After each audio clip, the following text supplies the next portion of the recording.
All right, welcome Pokemon trainers to the, I believe, first NPA stream here with Sven here as my co-caster. I'm Thaison, and we're here with NPA week 1, I believe. And we're going to get right into our games, I think, today, Sven, if you want to introduce our players while we have the plan stream. Yeah, so the first match we will be watching is Jono versus DaWoblefet, also known as Juan Manuel Odriozola and Leonard Croft III. Both are very accomplished players already. Juan Manuel has previously gotten top 8 at I believe it was Utrecht in 2023, and also at a special event in 2022 too. Looking at NPA, he is still looking to make a very strong finish, while in other team tournaments like World Cup, he has an overall record in 10-3 over the past years. And then if we're looking at Leonard's side, obviously a long-time player who is known for most of the times using very creative teams.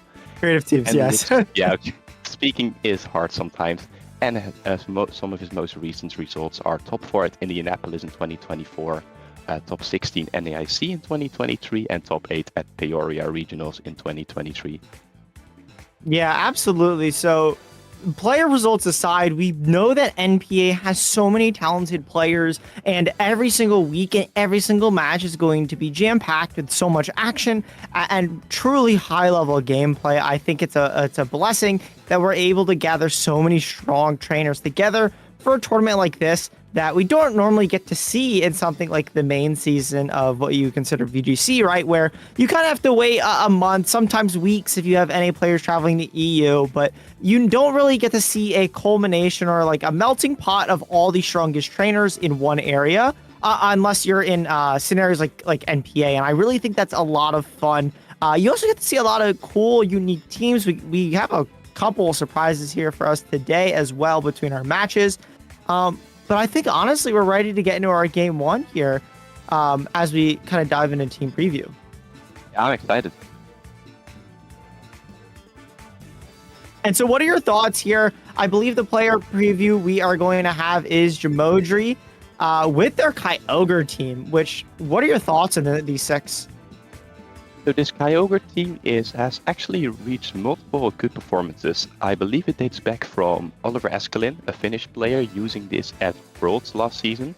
I don't particularly remember how he finished, but I do remember that last weekend in Birmingham he was able to reach finals with his team. So it's definitely a team that's out there already and has seen some play in NPA already. It is a Calm Mind Kyogre set, which is not seen most often, with like a Tornadus with a boosting item with Water Spout, and it has support with like Goggles Incin, Avirilla, a standard Amoonguss set.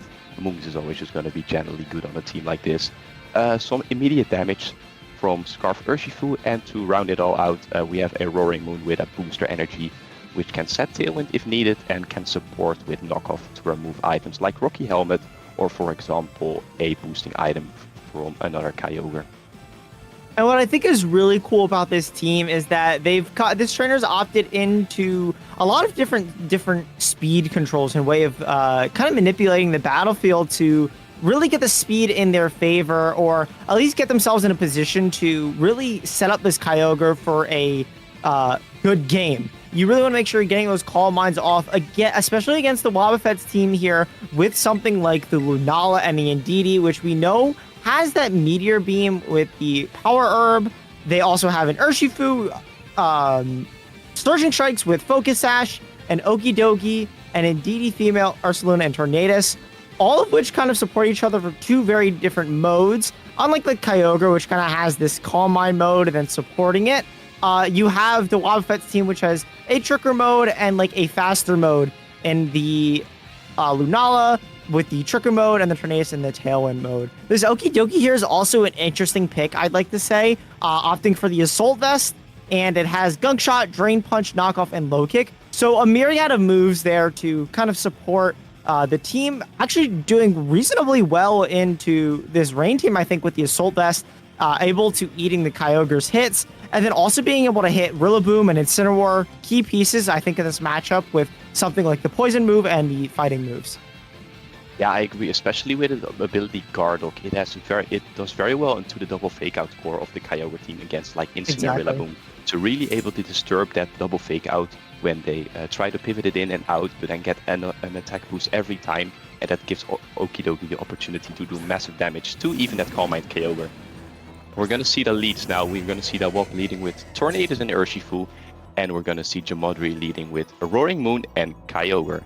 Of course, Kyogre is gonna get the drain up, how it's getting comfortable, and we see this Roaring Moon proccing the booster energy and getting the speed boost, I believe. Yeah. And the really cool thing here is that Kyogre is always going to be getting rain, so you don't really have to worry about anything like sun in this matchup. DaWoblefet has opted for Rain Dance on their Tornadus as well, so there's no chance of them resetting the weather, which actually could be a blessing or a curse, considering DaWoblefet also has a Surging Strike Urshifu of their own. So when you are setting up the rain, you do have to be mindful that the opposing Urshifu is also going to be boosted by that 1.5 modifier that you have in the rain, allowing your Urshifu to do so much more damage, even with something like the Focus Sash.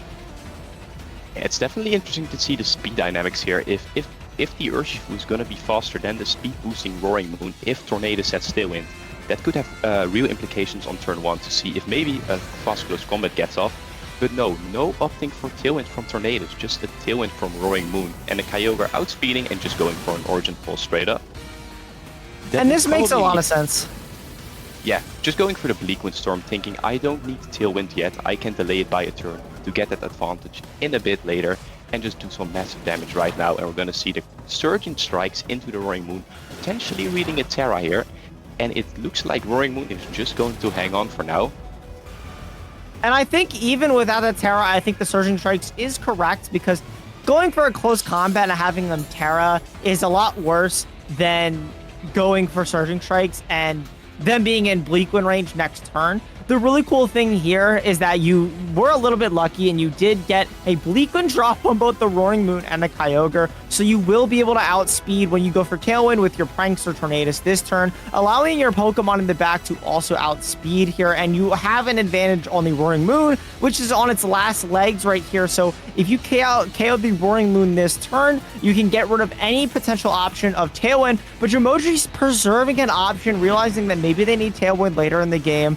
Making sure that Roaring Moon stays alive. Incineroar coming in that slot is a bit risky here, but let's see if it pays off, and maybe DaWoblefet goes into the Kyogre slot, paying off huge as the Urshifu actually goes for a Detect instead of an attack, and a Tailwind from the Tornadus there.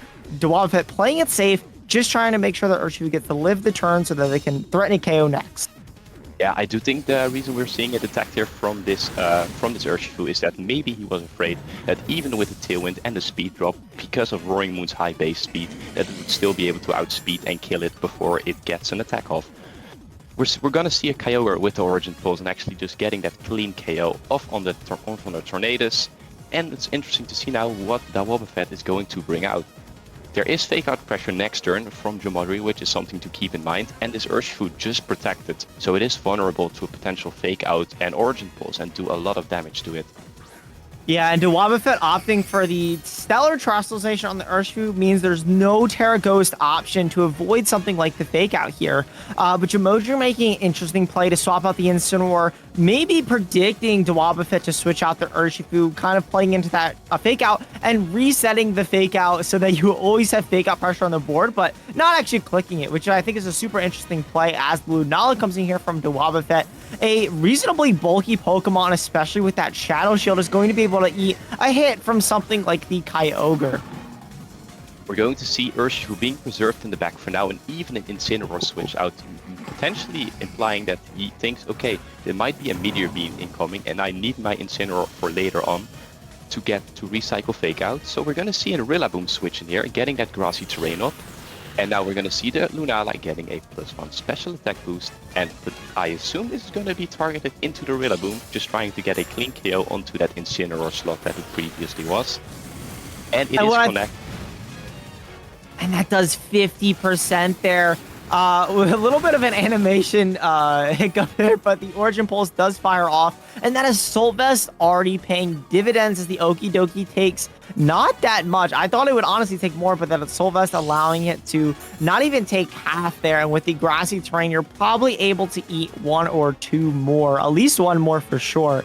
And what you're threatening here is fake out on with the Rillaboom into something like the Okie Dokie, but if you switch in Incineroar now, the Okie Dokie with that Guard Dog is going to get, with its Guard Dog ability, is going to get an attack boost, which is going to be a little bit scary. The Lunala here, at +1 now, can also fire off its Moongeist Beams with relative ease. We know there's no Indeedee in the back either, so there's no chance of resetting this Rillaboom's terrain. This Lunala opting for the Terra Grass now that Shadow Shield is broken, making sure it wants to resist those Water-type moves. And not getting knocked out this turn.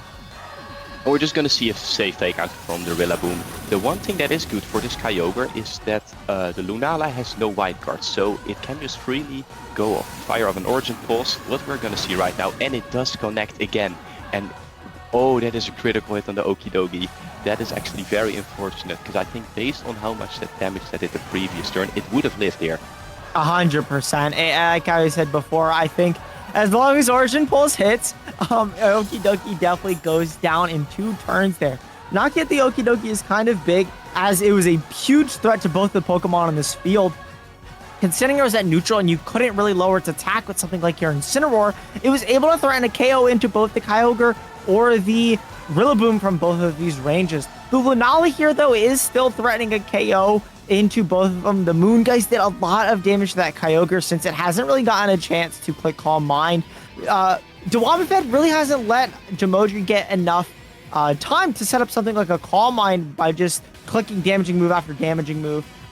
Really making sure they have pressure on the board every single turn. Urshifu here just keeping up that pressure, allowing you to just click a damaging button into Jamodri's team and making them respond as Incineroar comes in here. We're actually going to see Kyogre switch out here, maybe anticipating another Moongeist Beam and thinking that, okay, if this Urshifu clicks close combat, it actually goes for detect. That is an interesting player. I think he might be trying to stall out Tailwind here. And because Tornadus click Tailwind 1 turn later, it will have that speed advantage going into the next turn, if I can count, which hopefully I still can. And we're just going to see a Moongeist Beam being thrown into the Rillaboom, and it actually takes the KO. Definitely seeing the benefits of getting that Meteor Beam down and get that +1 special attack. And then even the Assault Vest Rillaboom was not strong enough to survive the hit.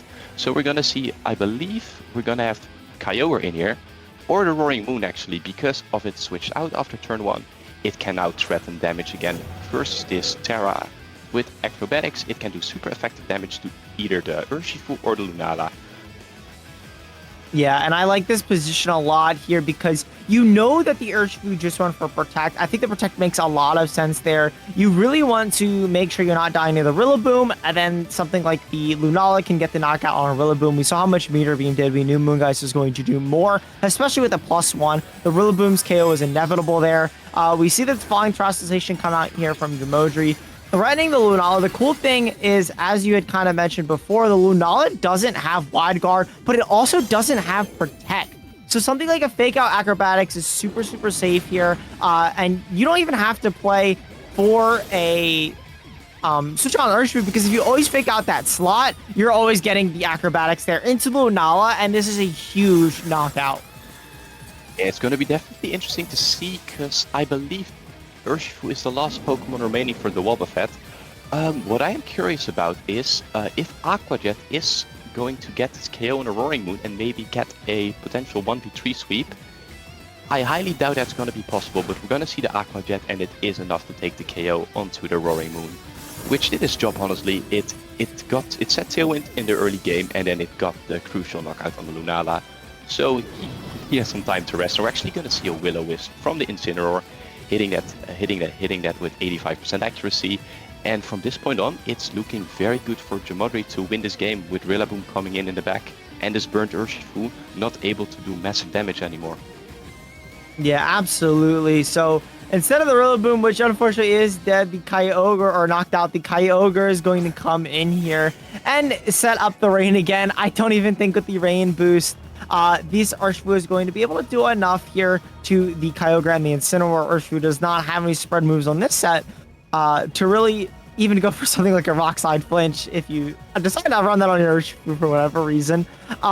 So this game one is looking like it's going to be in Jamodri's favor. I really want to talk about that Roaring Moon swap though, which I think was really, really smart from Jamodri there, preserving it, knowing that if you are able to bait something like the Terra Grass on the Lunala, you're able to just kind of seal the game with a acrobatics in the late game, and getting rid of a big piece like that, which otherwise would have swept your team, I think was super, super big in swinging this game for Jamodri.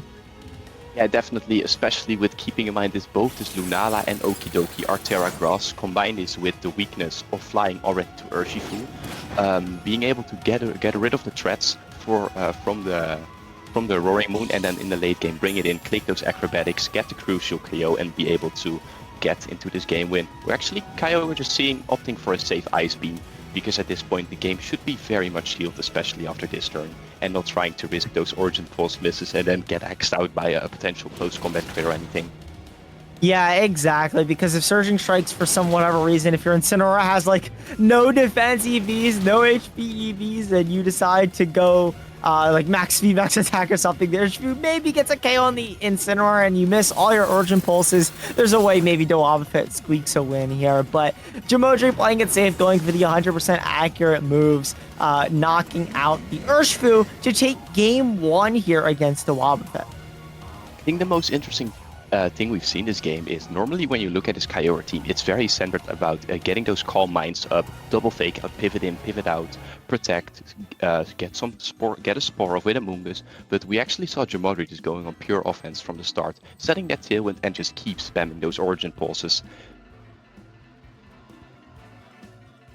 Yeah, absolutely.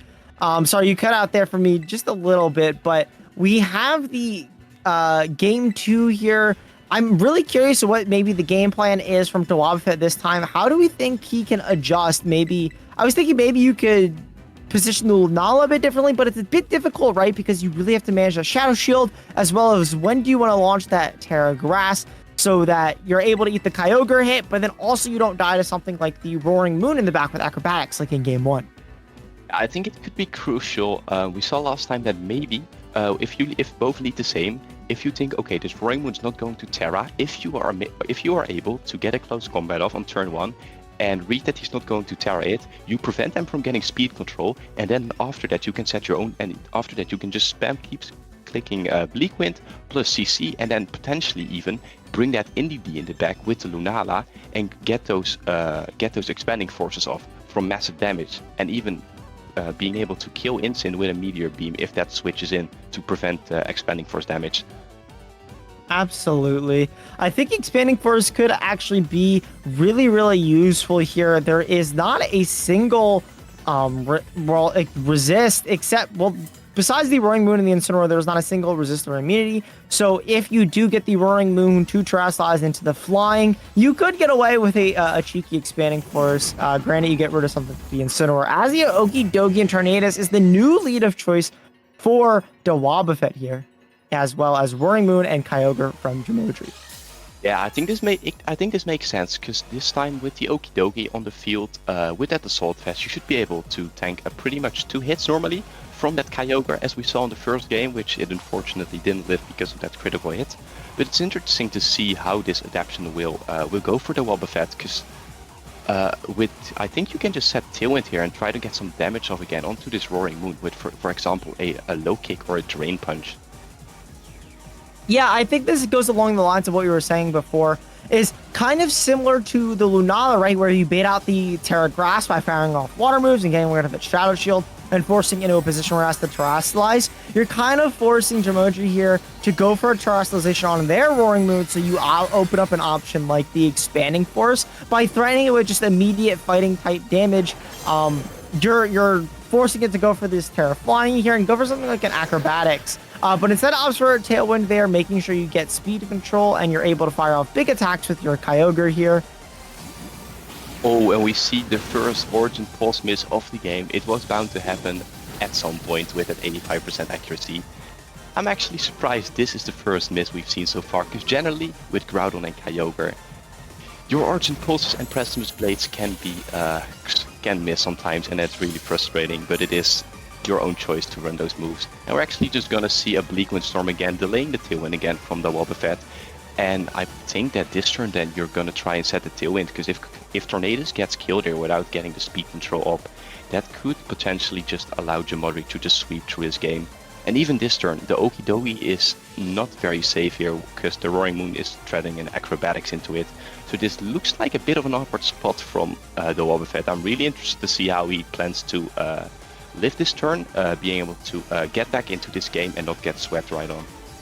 Yeah, it's actually really interesting because, again, we saw how much Origin Pulse did, and it did a little bit under half HP. So with something like a Terraflying Acrobatics, I'm positive that you're going to be able to get the KO here. The Tornadus has to go for the Tailwind this turn, making sure that you are able to match the speed control here. As Acrobatics, the Roaring Moon is still going to be faster. This does so much damage to the Okidogi, and Kyogre most likely will be able to follow up here with an attack as it misses one of the targets. Origin Pulse.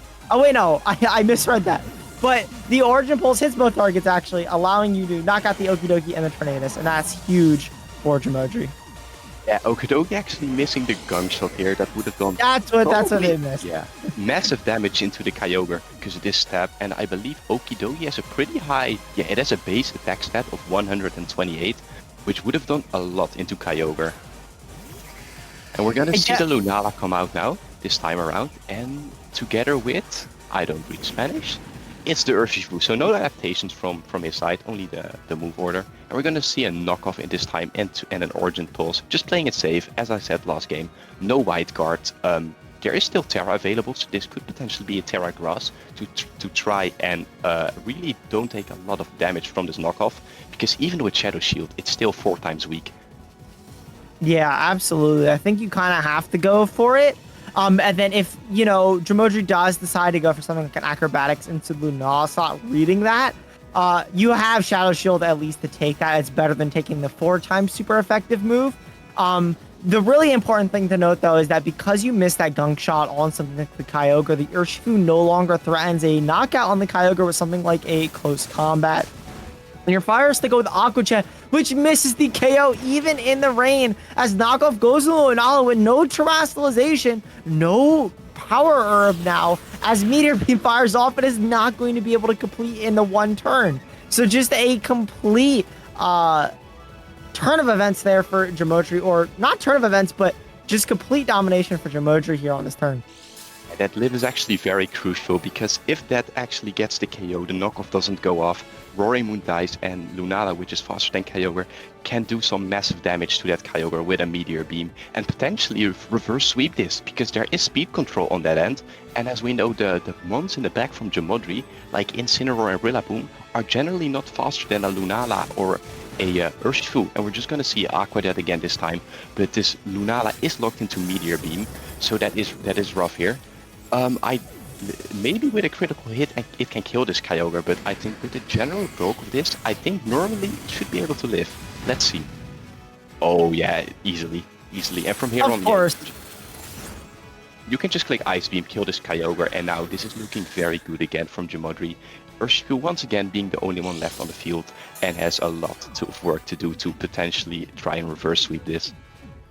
Yeah, Urshifu, the lone fighter here, is going to be stuck on the field against a Scarf Urshifu in the rain, as well as a Rillaboom on preview there, Jamodri. I think Jamodri playing this game super, super well, really positioning and playing the bulk of the Kyogre well. Of course, you did miss a Gunk Shot, but I think really playing into the bulk of Kyogre, knowing how many turns it's going to be able to be on the field, and firing off the Origin Pulses. Granted that he hit them, but being able to position yourself like that is really, really impressive. And as well as positioning the Roaring Moon, I think was really, really well done from Jamodri this game. I think DaWoblefet as well also really positioned their team very well. I think delaying the Tailwind was a great strategy.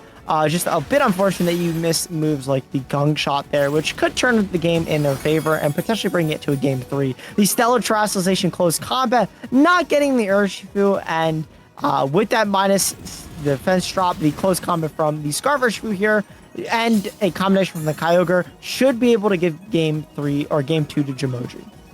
Yeah, I think especially what Jamodri identified with his lead is that, okay, if he doesn't lead, for example, this Lunala, my Roaring Moon is very hard to get rid of. So I can set those Tailwinds and deal massive damage then, because with Tailwind up, even if they set Tailwind, it is going to be the fastest one on the field.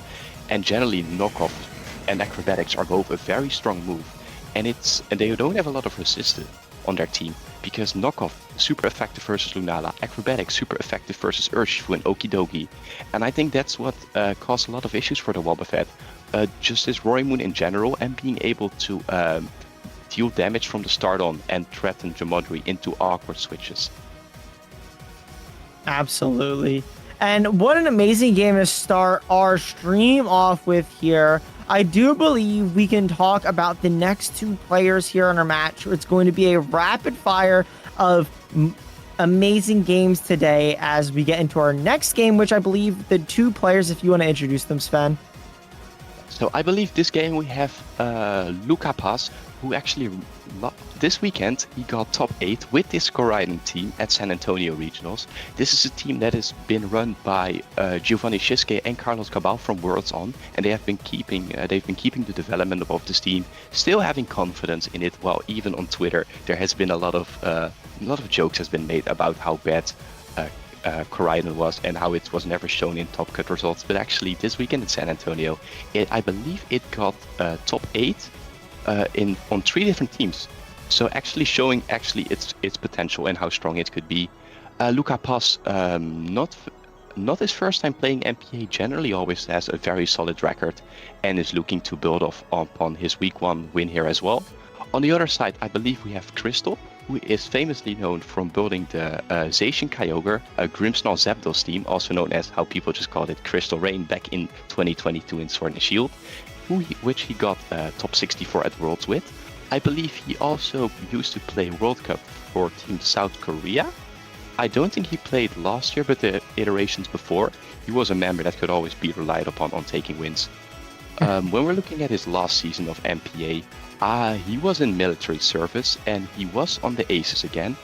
He didn't play a lot last season. I think he played twice, where he unfortunately lost both times. But with him being out of military service this time, the Aces management felt confident in his ability to bounce back from last season and get some good results here. So it's very interesting to see if he's actually able to bounce back and perform better than he did the last season. Yeah, and I'm super excited to get into the second game here. Both of these talented players have brought a interesting teams. You kind of alluded to both of them just a little bit. The Koraidon there going to be the preview, so we're going to get Lucas POV here with the Koraidon team, which is super interesting, with the Chi-Yu and Fluttermane kind of being the main core that we've seen carry over throughout regulations. It's the timeless duo. The Chi-Yu and the Fluttermane supporting each other so well. You can go special attack booster, sash, speed booster. There's so many different ways you can run your Fluttermane, and then supporting it with tools like the Chi-Yu to lower the special attack of everything on the field. They just work so well together. And when Koraidon was introduced in Regulation G, I think it just added a natural synergy to the team, and with tools like Raging Bull and the Ogre Pawn, the team just kind of clicks together and makes sense in a really interesting way. While on the other hand, you have something like the Calyrex Ice and an underused Pokemon, dare I say, almost never used Pokemon in the Iron Valiant. Yeah, it's a very cool team actually. This team is a team that Utah got second place at Worlds with last season, which was where he lost, of course, to Luca Cherry Valley in the finals. But the team in general has a lot of good niche picks, I believe, which actually some things have been popular since that Worlds tournament, especially the Scarf Landers, which was something that was basically never seen in Regulation G before. And lately, over the past few weekends, we've been able actually seeing a lot of these Scarf Landers. And just you have a very solid core with like Calyrex Ice Rider and Munkus getting that Trick Room up, Iron Valiant that can provide Wide Guard and even like coaching and Encore with that booster energy being really fast and actually can potentially like punish people's protects really hard. Yeah, and I think what's really interesting here as well is The rain and the sun interaction last game, we didn't really have a weather board. Both trainers would opt for rain as their weather, but with the sun and rain, this is the timeless duo of weathers. You never really see sand and hail, or excuse me, snow now. But in this game with the sun and the rain, it'll be interesting to see who wins control with the Pelipper or Koraidon. As you see leads come out here from that Landorus and the Ice Rider and the Fluttermane and Chiyu that I alluded to before from Luca. Yeah, it's definitely going to be an interesting interaction because most of these Landoruses run Modest with Scarf. So potentially, if this Fluttermane decides to click Icy Wind, maybe this Chiyu can outspeed the Scarf Landorus and potentially just get a KO straight up. I do think this is a very tough spot from turn 1 on for Crystal because the Fluttermane and the Chiyu can both deal so much damage. As we said before, they have so much synergy together. And there's even the option here to Sunny Day, even if you're trying to get a really creative here and potentially try to blow up a Calyrex with, for example, an Overheat, and then you Terra it yourself to live it. So it's really interesting to see what both of these players are locking in. I think it's definitely correct to go for any of the moves on the Fluttermane there. I think all are great. You could go for Protect to scout out what the Landorus wants to go for. Sunny Day playing for a Pelipper swap, and you're just able to reset the weather as the Pelipper does come in here. Even the Icy Wind that Luca decided to opt in here makes a lot of sense because the Landorus is Choice Scarf. It doesn't really have speed control, and because it doesn't Terastallize, it drops down. And it's almost gone, and Snarl just knocking out the Landorus. Yeah, I think this is definitely probably the worst turn 1 that could have happened from Crystal here, because as I spoke about, as we saw after that Icy Wind, Chiyu was able to outspeed, and that Icy Wind, being an Ice type into Landorus, being 4 times weak, doing so much damage, and then actually just being able to chip it down and kill it with that Snarl, and even doing so much damage to this Pelipper. This is looking like a very rough spot from the bat off for Crystal. Yeah, absolutely. And again, with the option of that Manual Sun as well as Koraidon, you really aren't worried about this Pelipper at all. And you're kind of forcing a Terastallization out of Crystal here on the Ice Rider so that it doesn't immediately get knocked out. That's kind of the awkward part about that lead that we didn't really get to touch on either, is that you have to kind of commit a Terastallization to either the Ice Rider or the Landorus. You don't get to do both. The Chiyu goes for Terastallization here, opting to not get knocked out by something like the high horsepower on the opposing Calyrex Ice Rider. Wow. But the taunt coming out here from Ice Rider, not opting to click damaging buttons just yet, making sure that they don't go for something like Trick Room, just sealing all options. I think that was a great play from Luca, just covering all options, not getting too greedy and going for just, you could go for Sunny Day and then a fire move, but say they do Terastallize or you miss and they get up a Trick Room and then a Mungus swap comes in, then you're in a really dangerous spot where they could potentially spore you and the game could turn around. But this taunt here just guaranteeing that you can fire off a Sunny Day this following turn and an attack from the Chiyu. Yeah, it's definitely also both of these players playing it relatively safe. I do think this outcome of turn 2 is almost as good as it could have been for Crystal. Getting that, keeping your Pelipper alive and letting that Amoonguss take a little bit of damage from the Moonblast, and then actually calling correctly that, okay, there's a good opportunity that this Chiyu is going to taunt me, so I'll just try to get some damage off the board. We're actually gonna see a Terastallization onto the Amoonguss here. And it's actually Terra Fire, which could be really helpful here, especially with that Sunny Day. There's a threat of a Sunny Day from the Fluttermane, and then a Heatwave or an Overheat from the Chiyu. And as we see, yeah, Fluttermane is just going to click that Sunny Day, and this Chiyu has the opportunity to do massive damage here. And it's just barely not enough to get them to get the KO. And we're gonna see a Glacial Lens in return. And it actually, they both live. They both live. And this Chiyu is asleep here, so this is going to be an interesting next turn, where this Chiyu is asleep and this Fluttermane, Icy Wind is not going to be enough to kill either of this month, so I do think it's a pretty safe play from Crystal here, to just click Rage Powder, absorb that Moonblast hit, and then try to Glacial Lens and get a double KO here. There would be implications for the turn after, where basically Luca would get 2 free switches in. Based on the team Luca has, generally a pretty fast team, So with us being outside of Trick Room, that could cause trouble from this Calyrex Ice Glider and Amoonguss that are both not very healthy anymore. Yeah, absolutely. And I'm really surprised that that Heat Wave did not knock out the Calyrex, but in turn, you do have a bulky Chi-Yu able to eat that high horsepower and that Glacial Lance double up, which was kind of big. Unfortunate that it went to sleep, but otherwise would have been huge. The Calyrex opting to switch out there to not take the Moonblast. Instead, the Pelipper is coming in. You're getting rid of the chance of rain there for Crystal as you knock out the Pelipper. Now you can set up either Sunny Day, or if the Flutter Mane is knocked out, you still have Koraidon in the back. So you're always going to get weather if you're Luca. Spore coming out into the Flutter Mane, though, this makes a lot of sense as well. This Calyrex is going to become in, and as long as the Chi-Yu doesn't get a turn on Wake Up here this next turn, you're going to be able to get a double knockout with something like the Glacial Lance. And considering you've already committed Terastallization, if you are Luca, to something like your Chi-Yu, Koraidon can't come in here safely unless you want it eating a Glacial Lance.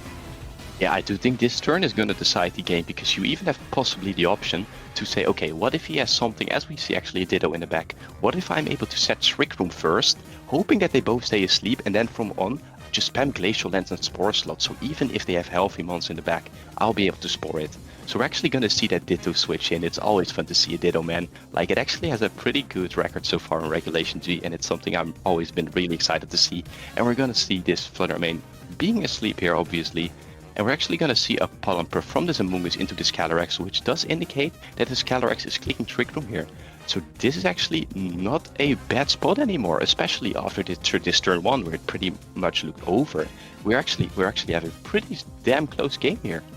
Yeah, and I think even Luca being on the back foot there, the Ditto swap into the Amoonguss, knowing that the Ice Rider was probably going for Trick Room, getting a full healthy Amoonguss on your side with the Ditto is super big here, because now you're able to go for something like a Spore into the opposing Calyrex Ice.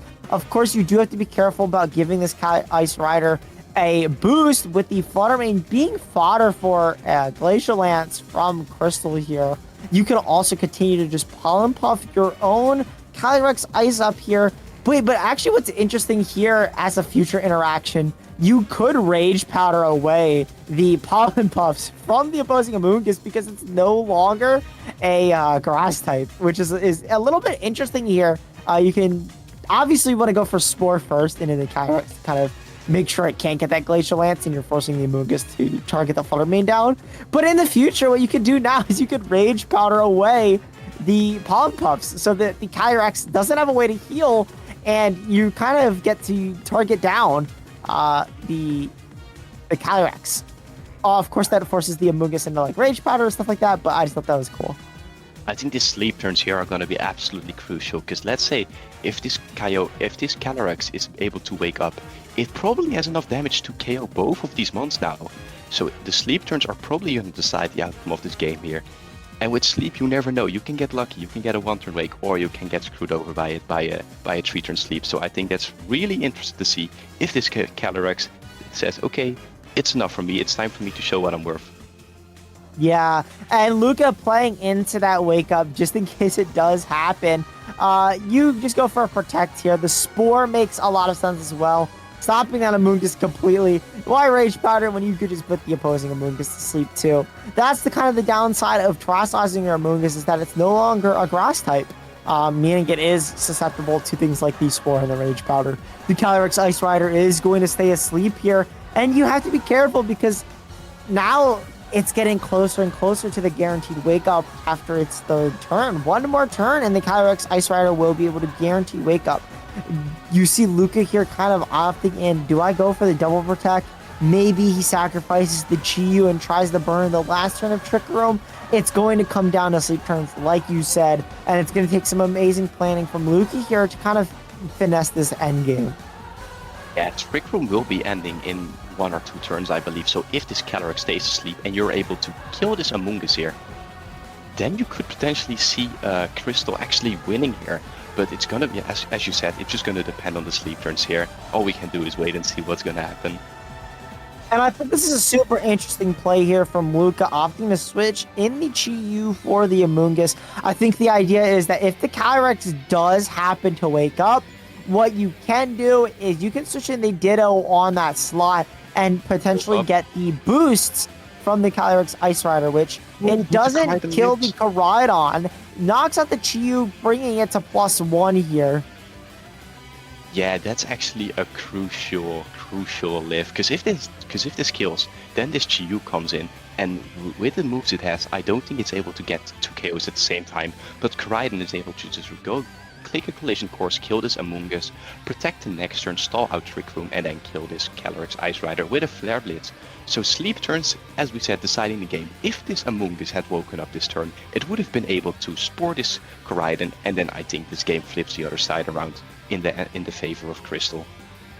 Absolutely. This Ditto here with the Focus Sash isn't going to matter unless there's like a Glacial Lance crit and somehow brings you down a Sash. You do get the +1 that the Calyrex picked up there from the Chi-Yu, and this will be a battle of the Calyrexes now. It's going to come down to who's winning the speed tie, right? Because as long as you have this Focus Sash, you're not opting for something like the Choice Scarf. So the speeds are going to be perfectly matched here as both trainers have to lock in Glacial Lance and hope for the best, or excuse me, High Horsepower. Yeah, because I think both or is Lance? Lance is better, I think. Yeah, Lance does more. It's single target. Yeah, and yeah, this is a 2-hit kill, but I assume High Horsepower here is a 2-hit kill. Ooh, that's gonna be close. Because of this Ditto, copying the HP stat, it's much lower than the Calyrex. So we're gonna see who's gonna win the speed tie, and it looks like Luca is able to win the speed tie here and kill this opposing Calyrex Ice Rider and get game 1. And that was really, really close from both trainers. I'm super excited to get into the game 2 and potentially game 3 of this set. I'm really interested to see how Crystal could even adapt, because I think there isn't much adapting you can do except maybe calling 1 or 2 turns right. I think both players brought that down to the wire, and it really could have been either player's game there. Yeah, especially, I'm very impressed with Crystal's ability to get back into that game, because after that turn 1 where Landorus gets knocked out, and this Pelipper is almost like it basically dies to any other hit, and then being able to get it down to potentially speed ties is actually very impressive. Yeah, you are basically playing with 3, dare I say 2 Pokemon that game. The Pelipper was literally a weather buy, and it was as if you clicked Rain Dance and had to switch out a Pokemon.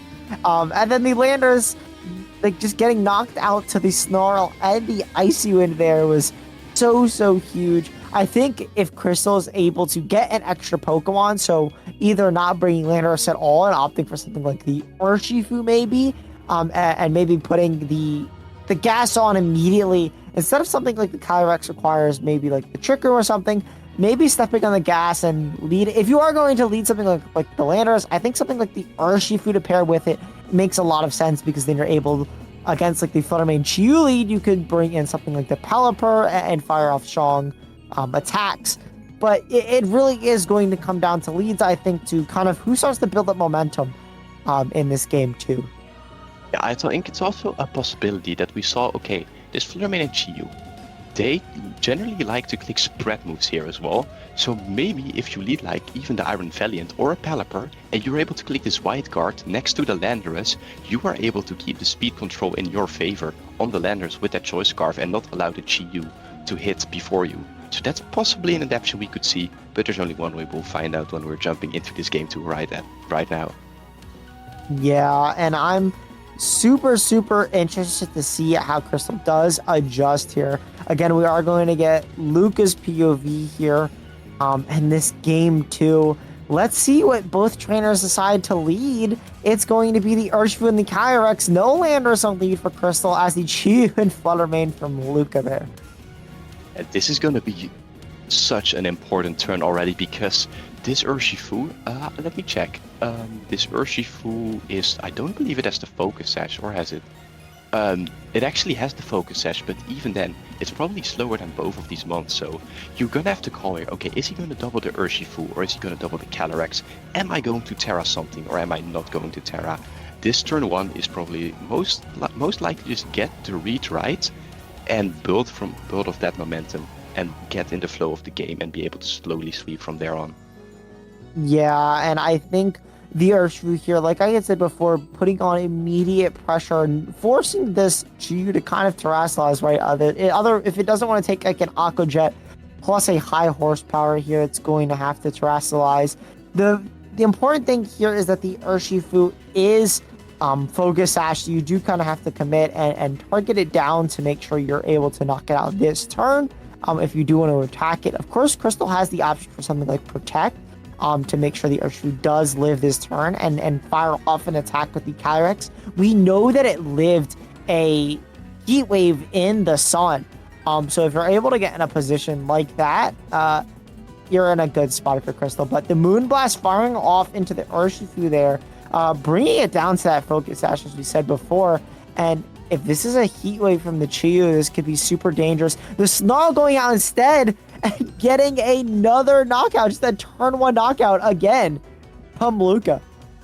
Yeah, this is definitely Luca having back-to-back very good early games, because basically he got a KO again, and the other mon didn't do anything like last game. Last game the Pelipper switched and got to 1 HP, so a really good call here from Luca to identify, okay, I think this Calyrex is going to Protect. So I'm just going to double target this Urshifu and don't be threatened by a potential Surgeon Strikes into my Flutter Mane or a close combat into my Chiyu. But what I think was super interesting there, right, is like I said, if you protect the Urshifu, I guess you get Snarl damage. It's like the worst case scenario is if you go for Protect on the Urshifu there as Crystal, or the best case for Crystal, I should say, is you protect the Urshifu and you go for something like the Trick Room on the Calyrex maybe.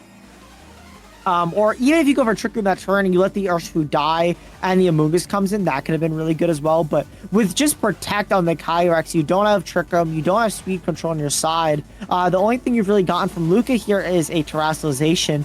The Flutter Mane opting to switch out here into the Pokemon of choice, being the Ditto, switching into that Amoonguss, getting that Spore immunity on the side, just in case if there's a Spore into that slot. The Chiyu here is going for a taunt in the Amoonguss, just making sure it can't spore the Chiyu either. The Calyrex, though, if it goes for a Trick Room, could be a little interesting, but I'm not sure what the Amoonguss is here. Amazing turn here from Luca, calling the Trick Room, taunting the opposing Amoonguss so it cannot spore next turn, and then switching out your Flutter Mane into the Ditto to copy this Amoonguss, and now you actually have the option to just spore this Calyrex here right on, and it's gonna take a sleep turn, and because of the opposing Amoonguss is taunted, it cannot spore the Chiyu. So this is looking like a very free Spore plus potential Snarl or even a Heat Wave.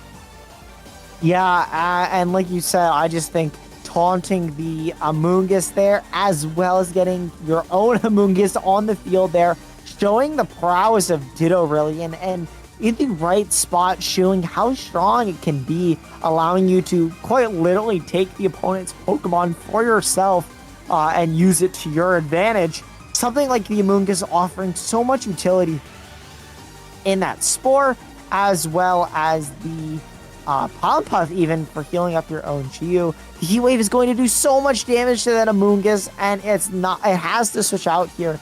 You see the Koraidon coming in to just boost up that damage on something like the Chiyu here. And you're looking to get a KO on whatever comes in for that Amoonguss slot for Crystal.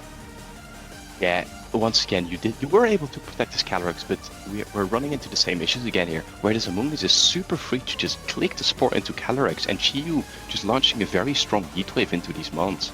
So I'm really interested to see how Crystal can potentially react here. Maybe if there's like a Pelipper in the back, you could switch it in for the Amoonguss, which we actually might be able to see here, because the Amoonguss is switching out here. And it is actually into the Pelipper, so that is probably the best switching you could have had here, because, we're actually seeing the Ditto switch out here. That is very interesting to see, because to me it seemed like this could have been like a very free Spore. A free Spore is nice and all, but I think Luca taking advantage and just calling every turn correct, noting that you are on a Trick Room so that you're always going to get that swap first, or you're always going to get that swap second, and you're going to be able to predict that the Calyrex is going to go for Terra Grass, right? That Spore play, I feel like, is so obvious. So going for the swap here into the Sun to take advantage of this here, knowing that your Koraidon yet again lives, as well as the Chiyu and the Overheat firing into the Calyrex, getting the KO, knowing that Heat Wave doesn't get there. The Overheat guaranteeing you get it. You knocked out the Terrestrialization and the Restricted in one turn, and Luca is able to knock down 2 of Crystal's Pokemon, and we're down to the final 2, that being the Amoonguss and the Pelipper. And with no way for Pelipper to switch out and reset the weather, the Sun is fun, and we're here in it forever. The Koraidon just needs to wait to get out of Trick Room, and this Chiyu is also thriving. I think Luca is in a great position to win this game too. Yeah, what an impressive turnaround from Luca. Correctly reading Crystal again, identifying, okay, this Amoonguss cannot Spore, it's not doing much on the field.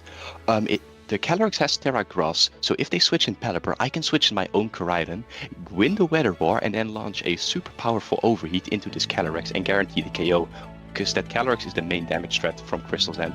So now we're just going to see Koraidon do a very safe protect here, just stalling out some Trick Room turns. We're going to see Amoonguss click the Clear Smore into the Koraidon to kill it at this point. And what's Pelipper going to do? Pelipper is going to click the Hurricane, but obviously in the Sun only being 50% accurate.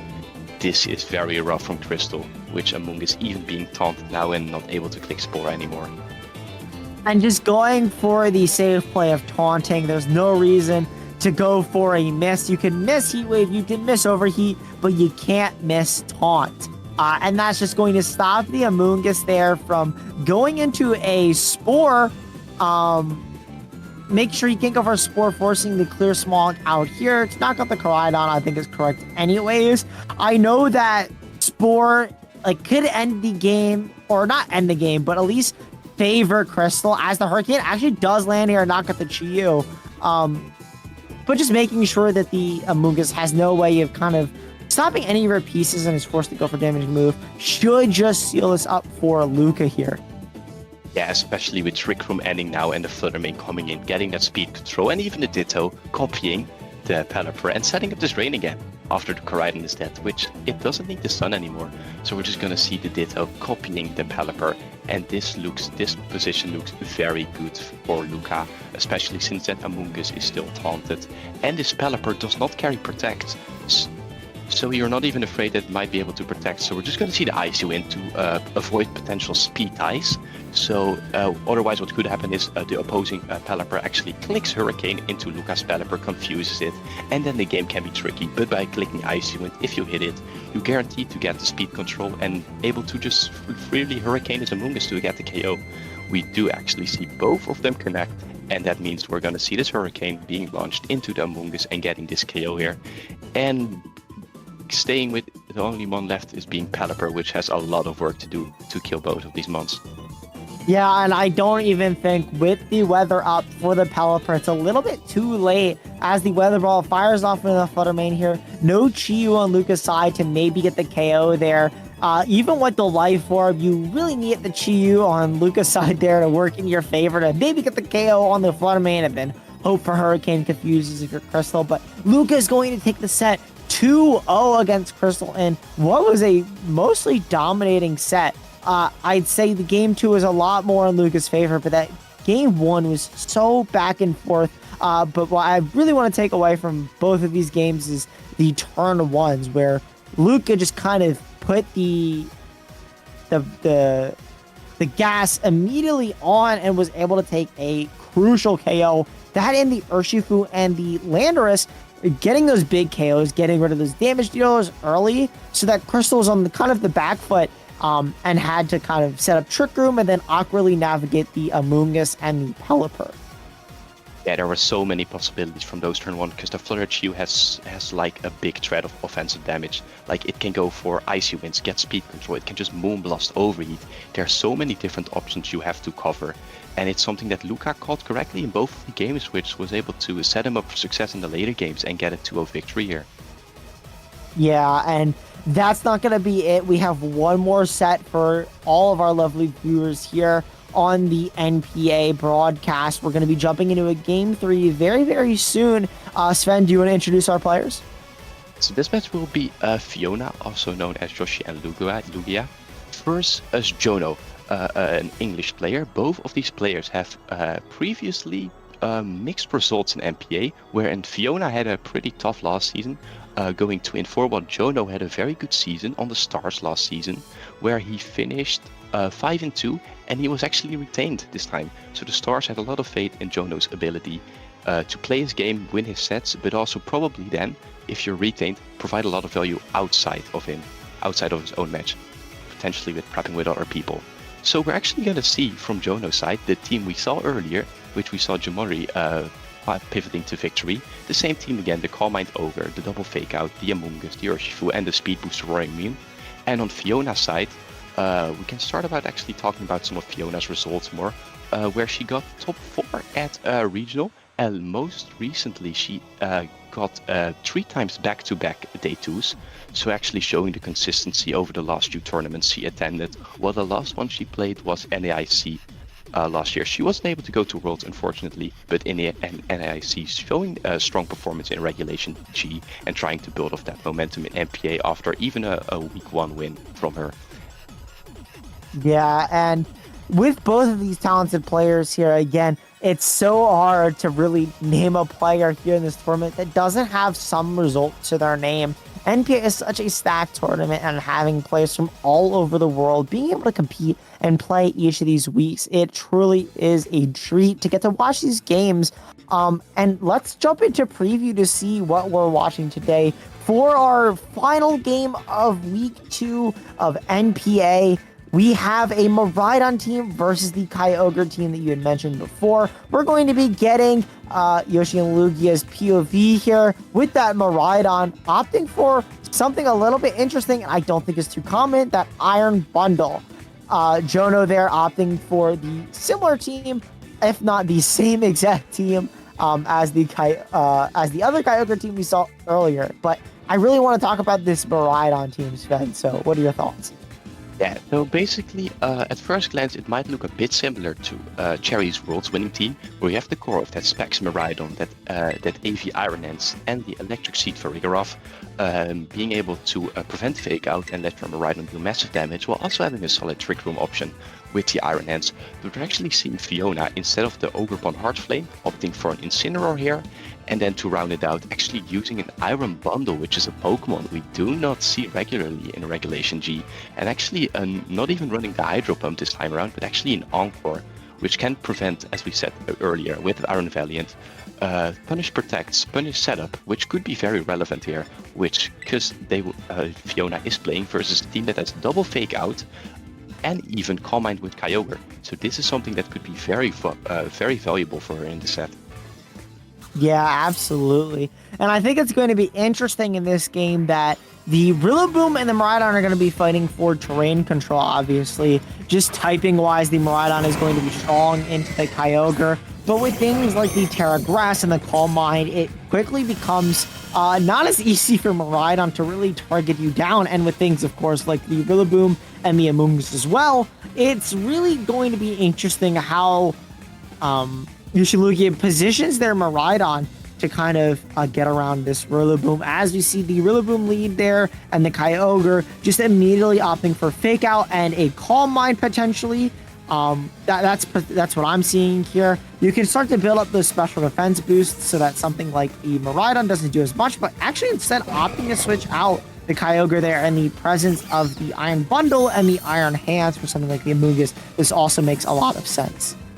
Yeah, we're probably seeing this Kyogre switch out because it could have been threatened. Like, if you protect, you can get Encore next turn, or even just straight up beat Freeze Strike, which do a lot of damage. Instead, we're gonna see Jono play it safe, but it looks like Iron Man's actually switching out itself and going into this Miraidon, being able to threaten a lot of damage next turn, and with the Terrain War, so Grassy Glide no longer has priority. Yeah, drum beating there makes a lot of sense. Just you want to get that speed control. The cool thing is that you can run Focus Sash on your Iron Bundle because you have something like the Miraidon to give you that speed boost. You don't need to run the booster energy, which kind of feels bad because Iron Bundle really does appreciate something like the Focus Sash here, especially in the face of something like the Rillaboom. The Rillaboom here is in an interesting spot. threatened by the Freeze Dry and the Draco Meteor from the Miraidon. Protect from the Amoonguss here. Scouting out what this Miraidon wants to do as the Freeze Dry goes into the Rillaboom. And if this is a double up with Draco Meteor, this could be very bad for the Rillaboom. And it is. And that's a knockout. And being able to knock out the Rillaboom there is huge because now you're not able to reset the terrain. And this electric terrain is going to be on the field unless it runs out, in which case the Miraidon could just switch out and then come back in, which is going to be super dangerous to play around now. A great call from Fiona, correctly calling the protect on this Amoonguss. And as you said, Rillaboom can no longer switch in and set terrain. So this Amoonguss, unless, as you said, the terrain runs out, is not able to click Spore here. So that's actually a very good turn there from Fiona. Also, the Encore here, with the Protect on the Amoonguss is kind of forced to switch out unless you want to eat an Encore from this Iron Bundle, which would be less than ideal. The Amoonguss already feels like just an HP pool now that is like just a Rage Powder bot, which I think is what you're clicking this turn, because if you do Encore, of course the Amoonguss could just go for something like the Rage Powder, and then you're forced to Encore that, which isn't the worst, it's not the best, but we'll see what happens here. We're actually seeing the Miraidon switch out and being preferred for the later of the game, where we're seeing this Encore into this Amoonguss.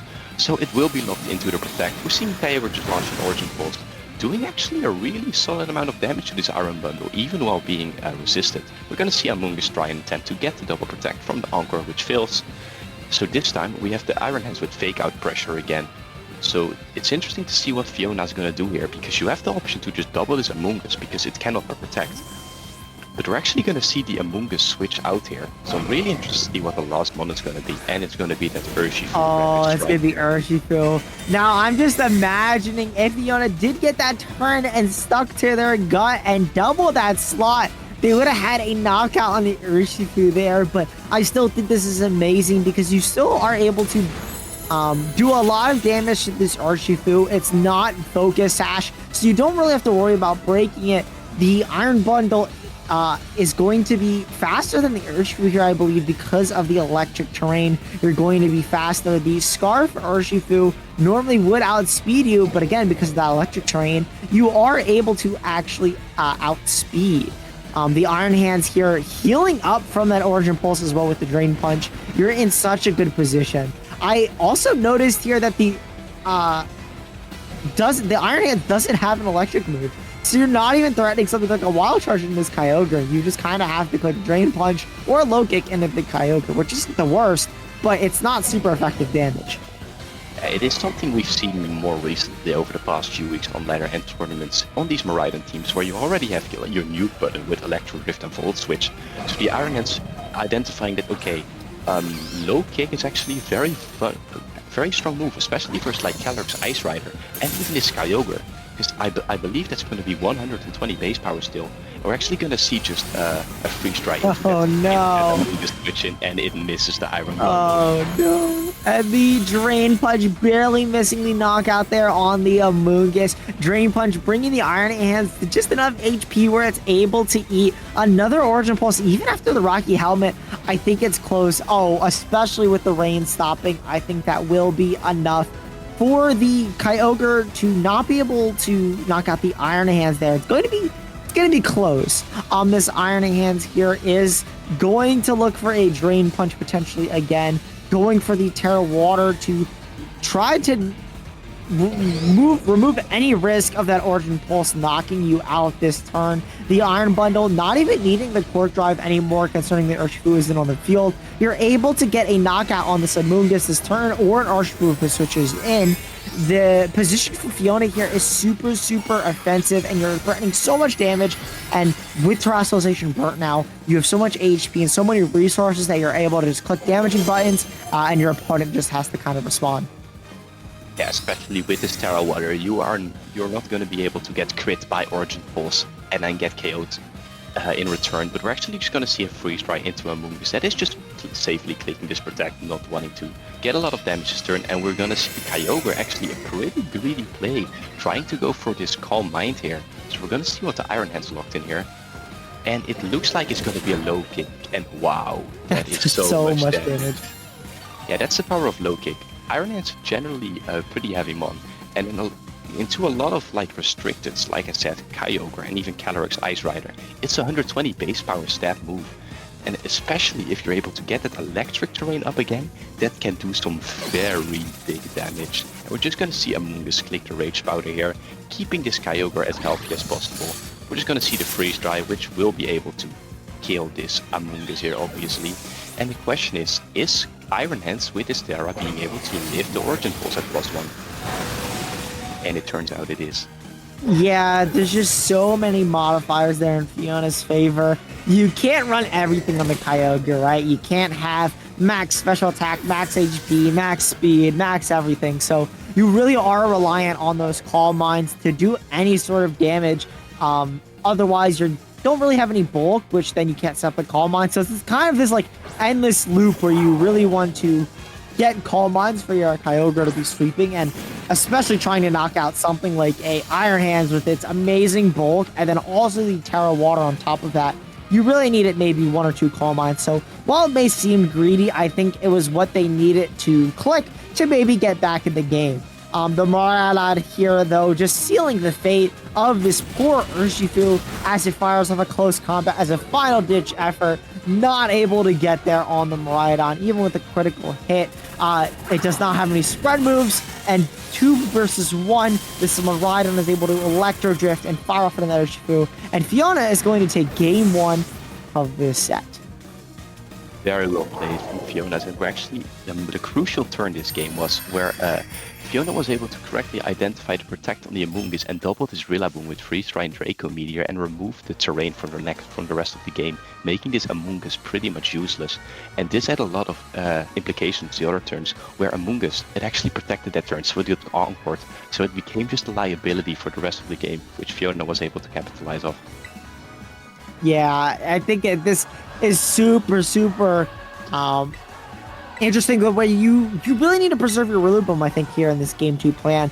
If you are Jono, you really need to think about how you are playing your Rillaboom, because if you do leave it like that, it's good that that Fiona has to switch in Maraudon, but it's how you play your Rillaboom after. It's getting it out, making sure you're able to reset terrain, and making sure you have fake out pressure into these Pokemon. Because the thing is if you're not able to bait out something like the Terra Ghost on the Iron Bundle, then the Maraudon or the Iron Hands get to have an offensive or defensive Terra, respectively, and it becomes a lot more dangerous for your team. But if you get something that's a little more situational, like the Iron Bundle, like if you go for a fake out that turn 1 and they go for Terra Ghost Encore, that could be annoying, yes, but you could always switch out.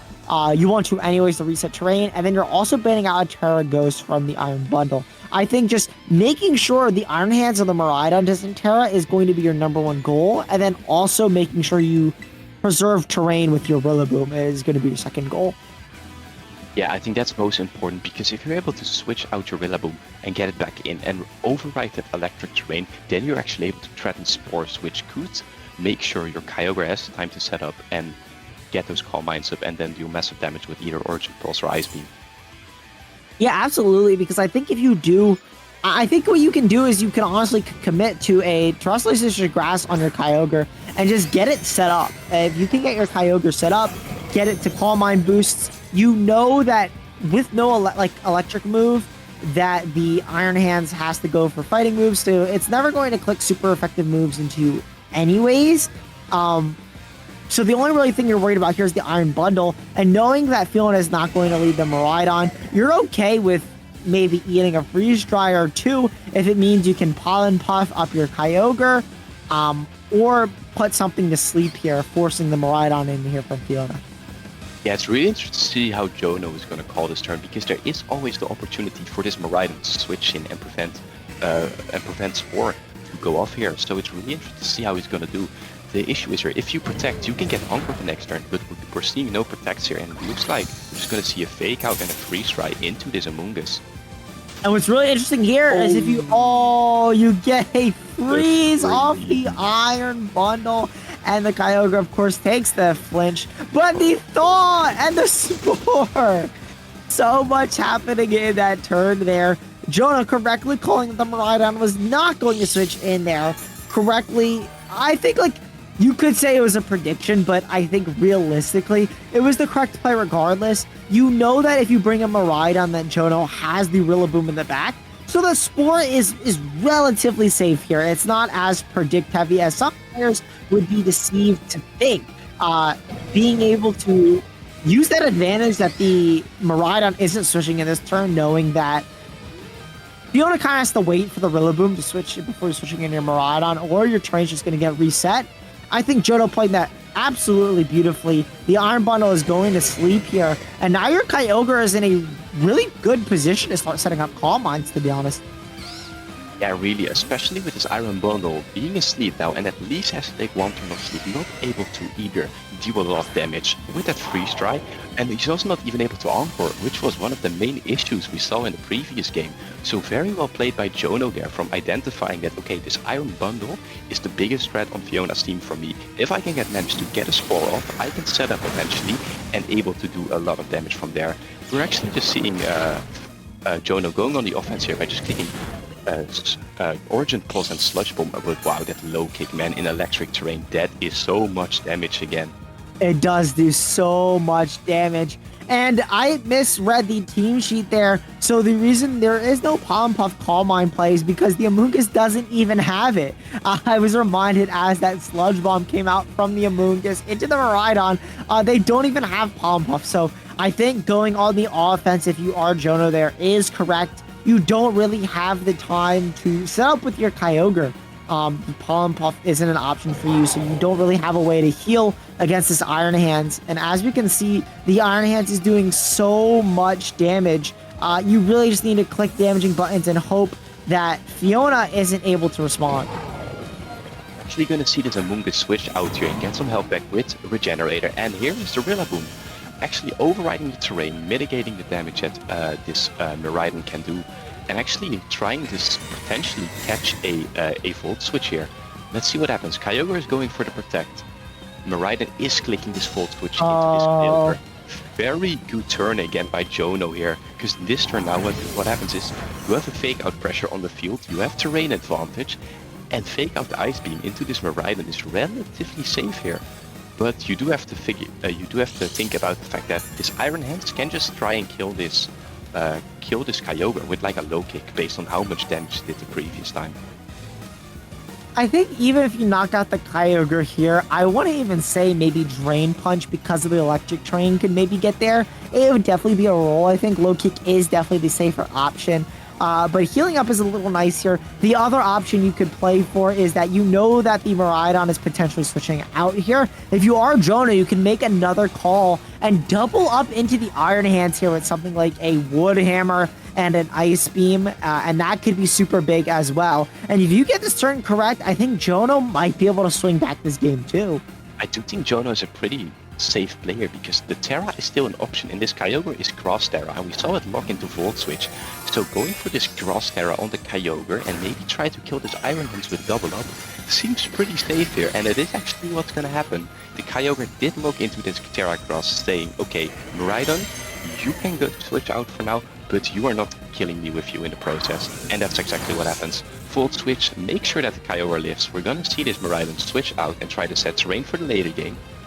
And the question is, who's he going to bring in? It's either the Incineroar and the Iron Bundle is asleep, so not any ideal switches there, because you either get maybe Origin Pulse and set straight up KO'd, or now you get in with Iron Bundle, which still has to take the mandatory sleep turn. We're just going to see the drum beating here, and if this Origin Pulse, this could potentially kill this Iron Hands here. Oh, the Origin Pulse does come out, but the Iron Hands avoids it. Luck is a little bit on Fiona's side today, as the low kick does come out and knock out the Kyogre. Jono calling that turn correctly, but unfortunately missing the crucial knockout there on the Iron Hands, allowing it to knock out Jono is restricted. The Iron Bundle does hang on, though, against that Origin Pulse, but actually did so much damage.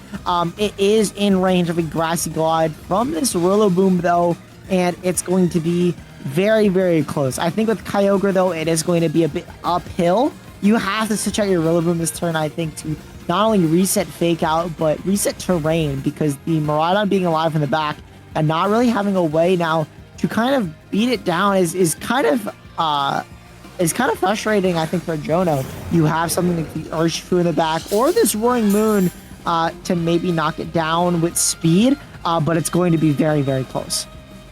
Yeah, this miss is so crucial, because even if it doesn't kill the Iron Hands, it is definitely in grassy glide range then. And with this bundle asleep, you're able to just double target the next turn and get a double KO and be in a really good position to close the game out.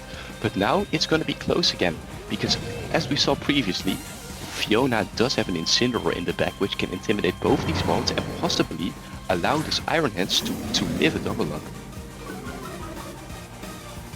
Yeah, and this was super well positioned from Fiona.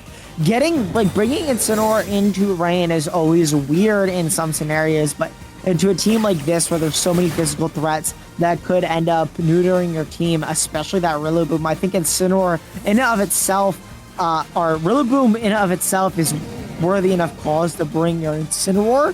And not only are you getting value out of intimidating both Pokemon on the field here, the Rocky Helmet doing a big amount of chip to that Rillaboom there as the Drain Punch goes out into the Protect on the Roaring Moon. This Incineroar is perfectly positioned to go for another Fake Out, though, into the Roaring Moon and follow up with another fighting move from the Iron Hands. And knowing this Amoonguss is the final Pokemon here from Jono, you know that the jump up into the Roaring Moon is relatively safe.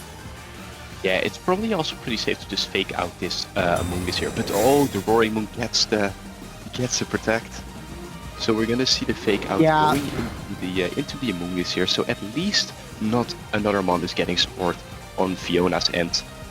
But we're actually seeing that, which is interesting here, is the Amoonguss is faster than this Iron Hands, so it might be able to get this Iron Hands to sleep before it's able to do massive damage with either Drain Punch or Low Kick to this Roaring Moon. What's really interesting here is now that you saw that speed interaction, you could just switch into Miraidon here. The Rillaboom is in the back for Jono, so you do have to be careful about terrain still. Parting Shot makes a lot of sense here instead of the manual swap, just so you're not playing any games with the Rillaboom. The Parting Shot, with the Roaring Moon staying and opting for Tailwind, also makes sense, not wanting to burn your Rillaboom too early. The Spore does come out. It's faster than the Incineroar as well. Sporing the Iron Hands there. Fiona really wishing she switched in the Miraidon manually. That Amoonguss is fast. What a great call by Jono, identifying that, okay, if I set a Tailwind, my Amoonguss is not min speed, so I'm able to outspeed this Incineroar and get this Iron Hands to sleep before it's able to Parting Shot off into this Miraidon. So really good call, and knowing the speed tiers by Jono. So it's very interesting to see how Fiona's going to react to this, because both of the mons on the field are asleep now. And Jono is going to be able to threaten a lot of damage this next turn. A lot of damage for sure, but the thing is you don't really have a lot of tools if you are Jono. The Roaring Moon is going to be weak because you've burned the Terastallization on your Kyogre. The Freeze Dry and the Drain Punch are kind of free into this Roaring Moon, as well as Heavy Slam, able to doing a lot of damage to the Amoonguss as well. Without the Electric Terrain, it's not going to be as much of a nuke as it was before into something like the Kyogre, but it's still going to do relatively good damage. Of course, you need to wake up first if you are Fiona before you do anything. Yeah, just like last game, sleep turns are gonna be having a massive impact on this game. We're just gonna see actually the Roaring Moon clicking knockoff into this Iron Hands, getting rid of the Salt Vest. Well, it potentially did have the option to just kill this Iron Bundle, but we're just gonna see this Iron Hands being chipped down a little bit. And without this Assault Vest, Sludge Bomb still didn't do a lot of damage. Yeah, and not a lot of damage indeed. We really need the Iron Hands with the Iron Bundle to wake up here to kind of get Fiona back up to an amount of HP where the Iron Hands is comfortable to deal with this Rillaboom. You really do need to hope that the Acrobatics doesn't knock you out there in combination with something like a Sludge Bomb, which it doesn't look like it does. The Iron Bundle continues to stay asleep. Sludge Bomb fires off into the Iron Bundle correctly,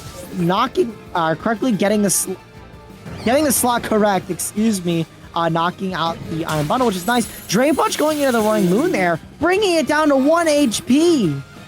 That's actually so so important at Wake Up, because now you're actually very healthy against Iron Hands again, and you're not threatened to get killed the next turn.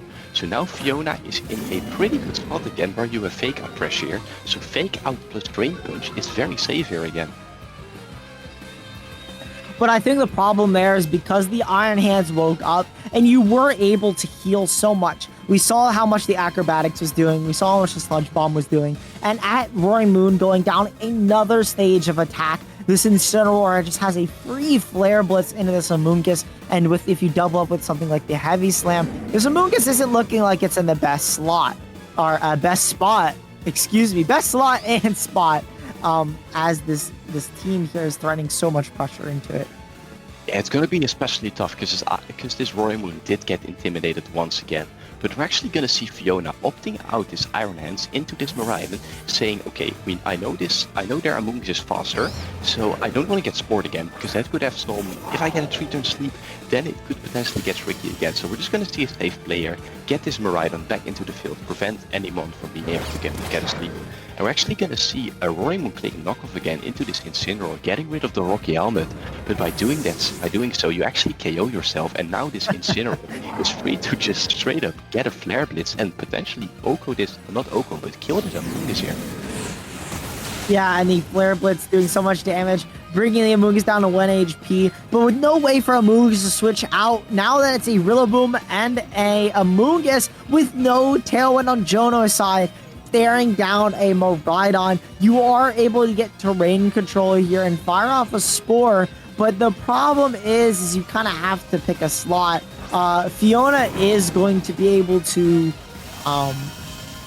get the KO onto this Amoonguss, though.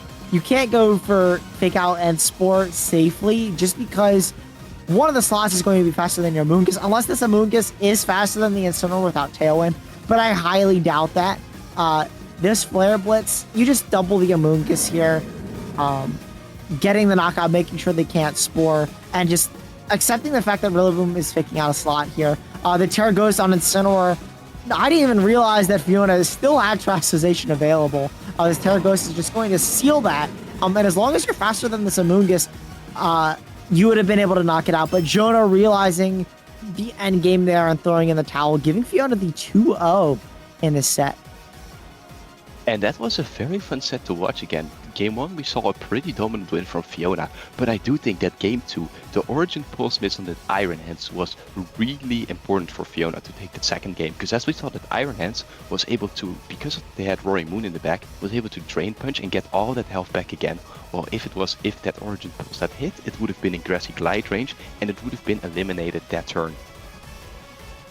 Yeah, absolutely, and a fun game indeed. That was so much fun. All of our games today were a blast to watch. All the players played amazingly. This was a really, really good week, and I can't wait to see what is in store for the rest of the weeks in NPA.